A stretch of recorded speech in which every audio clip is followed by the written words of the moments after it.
Okay, so you are ready to buy your first home. You have saved the deposit, checked the mortgage calculator, and started imagining where the sofa will go. The strange part is that this purchase can make you wealthier on paper while leaving you poorer every month. In the United States, the median price of a newly sold home reached $410,700 in the second quarter of 2026. Even before the deposit, typical closing costs of 2% to 5% could add roughly $8,200 to $20,500. And that is before the first broken appliance, tax bill, insurance renewal, moving van, or mysterious leak that appears precisely 3 days after you declare, "At least I am not wasting money on rent anymore." But buying a home is not simply exchanging rent for a mortgage. You are using debt to control a large asset, hoping its value rises while paying interest, maintenance, taxes, insurance, and years of costs that rarely appear in the estate agent's photographs. So here is the real question. If homeownership is supposed to build wealth for ordinary households over decades, why do some first-time buyers become cash poor, financially trapped, or even worse off than renters? By the end, you will see what the keys actually cost, which expenses buyers underestimate, how leverage can build wealth or magnify risk, and the income and emergency buffer that make the decision survivable. Because the hardest part may not be buying the home. It may be affording the life that begins after the front door closes. The number on the listing is $350,000. That looks like the price. It is not. For a first-time buyer, the first visible decision is the down payment. At 3%, you need $10,500. At 10%, you need $35,000. At 20%, you need $70,000. A larger deposit usually means a smaller loan, lower monthly payments, and a better chance of avoiding mortgage insurance. But it also means locking more of your cash inside the walls before you have even discovered whether the boiler has strong opinions about winter. Now add the cost of completing the purchase.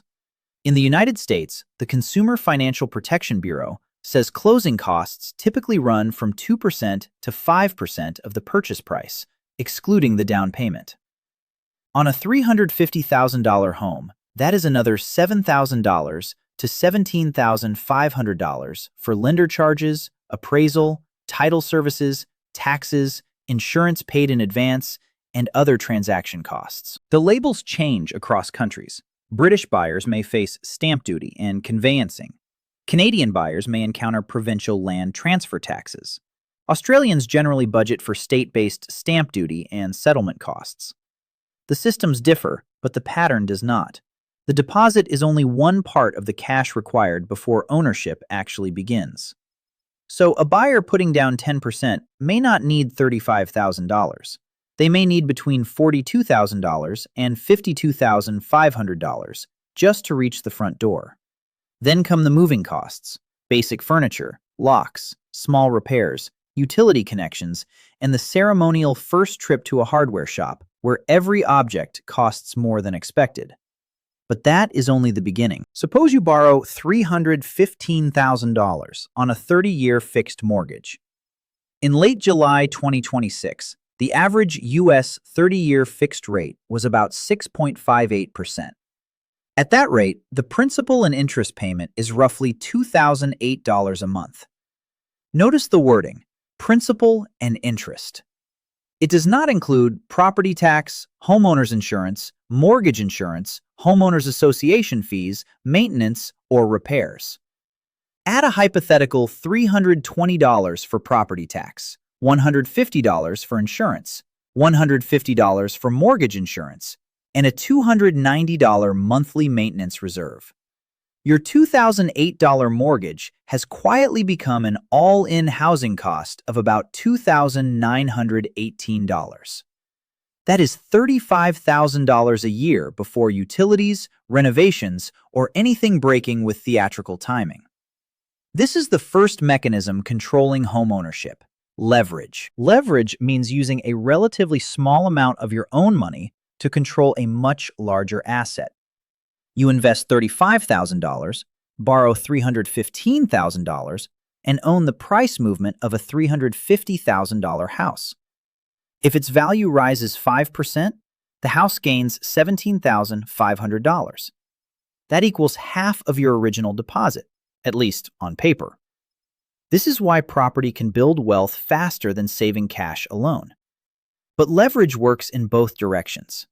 If the home falls 5%, the loss is also $17,500. The bank does not agree to absorb 90% of that decline simply because it supplied 90% of the purchase price. You keep the gain. You also keep the loss. Think of leverage like lifting a heavy table with a long metal bar. The bar makes your strength more powerful. It does not care which direction you are pushing. Then there is amortization, the slow conversion of debt into equity. Many buyers imagine every mortgage payment as money moving from one pocket labeled cash into another labeled home ownership. Early on, most of it does not. On that hypothetical $315,000 loan, the first monthly payment of about $2,008 contains roughly $1,727 of interest and only about $280 of principal. The interest is the rent you pay for using the bank's money.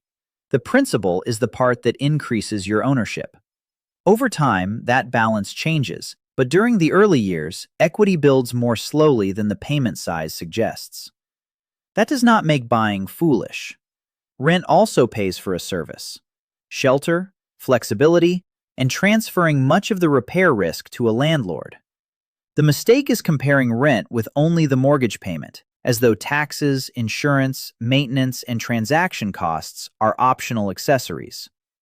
So why do intelligent buyers still underestimate all this? Because a home is not purchased like a spreadsheet. It is purchased in a kitchen. You walk through a bright room, picture Sunday breakfast, imagine children in the garden, or finally see a place where nobody can raise the rent or refuse permission for a dog. The emotional benefit is real, but emotion changes the calculation. Buyers stretch for the extra bedroom because they may grow into it. They compare the monthly mortgage with rent instead of comparing total housing costs. They assume today's salary will continue, repairs will be minor, and refinancing will eventually rescue an uncomfortable payment. The industry also presents the decision in monthly slices. An extra $30,000 may sound impossible. Spread across 30 years, it sounds like only a little more each month. But a little more multiplied by 360 payments, plus interest, taxes, insurance, furnishing, and maintenance, can become a very expensive sentence. Consider Maya and Daniel, a hypothetical first-time buyer couple earning $92,000 a year before tax. They have saved $48,000 and are tired of paying $2,100 a month in rent. They find a $340,000 house and put down $34,000. The mortgage payment looks close enough to their rent that buying feels obvious. At closing, however, $10,000 disappears into fees and prepaid costs. Another $2,500 goes on moving, a refrigerator, and essential repairs. They receive the keys with only $1,500 left in savings. For 3 months, the plan works. They enjoy the house, make every payment, and tell friends they should have bought sooner. Then a drainage problem costs $1,800. They put it on a credit card. The following month, the car needs repairs. They use the card again. Their mortgage was affordable. Their homeownership was not. The overlooked cost was not one enormous disaster. It was the loss of liquidity, the cash cushion that allows ordinary problems to remain ordinary. Their deposit created equity, but equity cannot normally pay a plumber on Saturday morning without being borrowed against, sold, or refinanced. If you enjoy seeing the hidden economics behind ordinary adult life, subscribe to Life Cost Decoder, because the decisions that look simplest often carry the largest price tags. At this stage, the lesson seems straightforward. Calculate the full monthly cost and keep an emergency reserve. But even a careful buyer can do both and still be exposed. because buying the house is not usually what breaks the plan. The real danger begins when one ordinary month stops being ordinary. The dangerous month rarely announces itself dramatically. It looks ordinary until the salary deposit is smaller, the insurance renewal is larger, and the sound in the ceiling turns out not to be the house settling. Homeownership works best when income is predictable and expenses arrive one at a time. The mortgage is fixed, the taxes are expected, and the repair fund slowly grows. But the structure becomes fragile when two pressures arrive together. Income falls, while the house demands cash. Imagine Maya loses overtime worth $900 a month, just as the heating system fails. Their housing cost is still roughly $2,900 because the bank does not reduce the payment when the household has a difficult quarter. The repair quote is $6,000.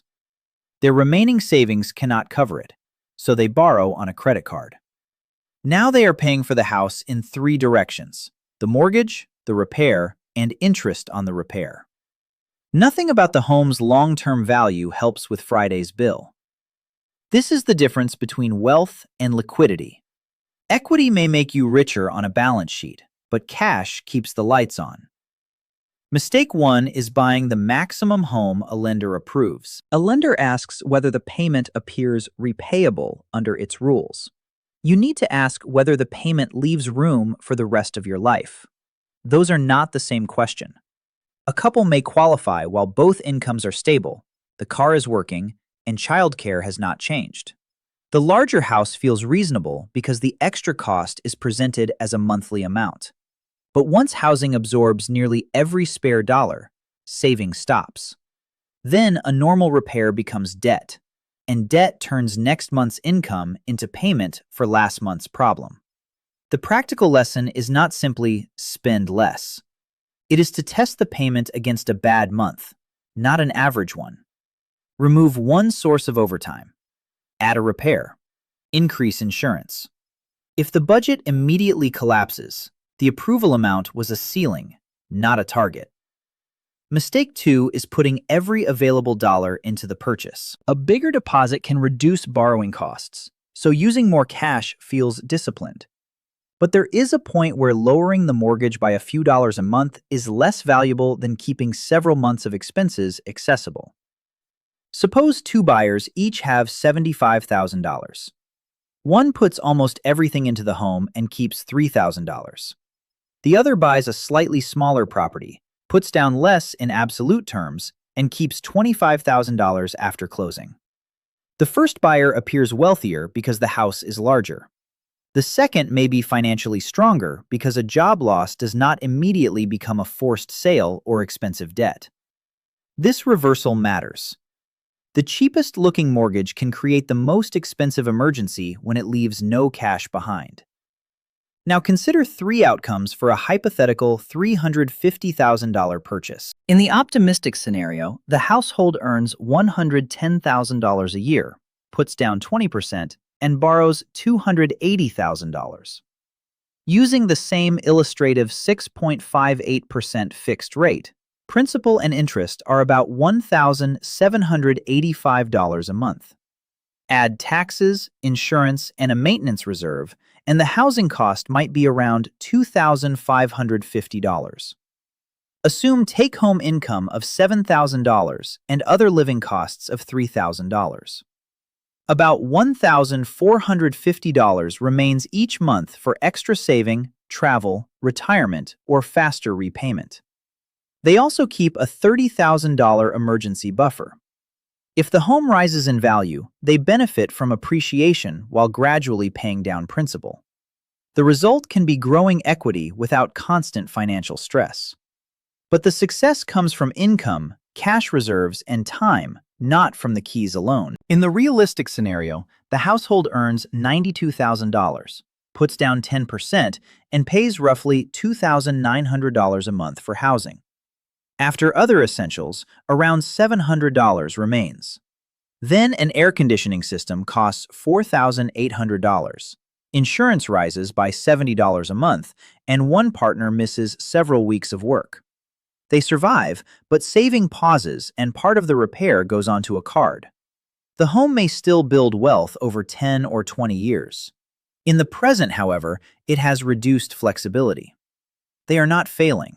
They are experiencing the gap between an affordable payment and an affordable ownership system. In the difficult scenario, income drops from $92,000 to $60,000. An $8,000 repair arrives, and the household begins with only $6,000 in savings. Housing still costs about $35,000 a year. Before food, transport, healthcare, or debt payments, the home now consumes more than half of gross income. The likely danger is not instant foreclosure. It is gradual erosion. Credit card balances, delayed maintenance, missed retirement contributions, and selling sooner than planned. If they must sell during a weak market, transaction costs can absorb much of the equity they thought they had built. So, what does the $350,000 house really cost? With 10% down, a buyer might need roughly $35,000 for the deposit, about $10,500 in illustrative closing costs, and perhaps $4,000 for moving and immediate work. Nearly $50,000 before the first full month. The mortgage principal and interest are about $2,008. With the illustrative taxes, insurance, mortgage insurance, and maintenance reserve used earlier, the all-in cost approaches $2,918 a month, or roughly $35,000 in the first year. If the 30-year loan remains at 6.58% for its full term, the buyer would pay about $408,000 in interest on top of repaying the $315,000 borrowed. That does not include decades of property taxes, insurance, maintenance, renovations, or selling costs. It also does not subtract appreciation or the value of living in the home. That is why the answer is balanced. Buying your first home can build wealth because leverage gives you control of a large asset and mortgage payments slowly create equity. But the same leverage creates a large, inflexible obligation. Homeowners become poorer when they confuse asset value with available cash, ignore the full ownership cost, or buy without enough room for life to go wrong.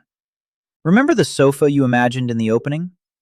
It may sit inside an appreciating asset, but neither the sofa nor the equity can make next month's payment without income and liquidity. A first home is not merely an investment. It is a long-term financial system disguised as a front door. Would you buy now, choose a smaller home, or keep saving after seeing the real numbers? Tell me in the comments and subscribe to Life Cost Decoder for the hidden economics behind ordinary adult life.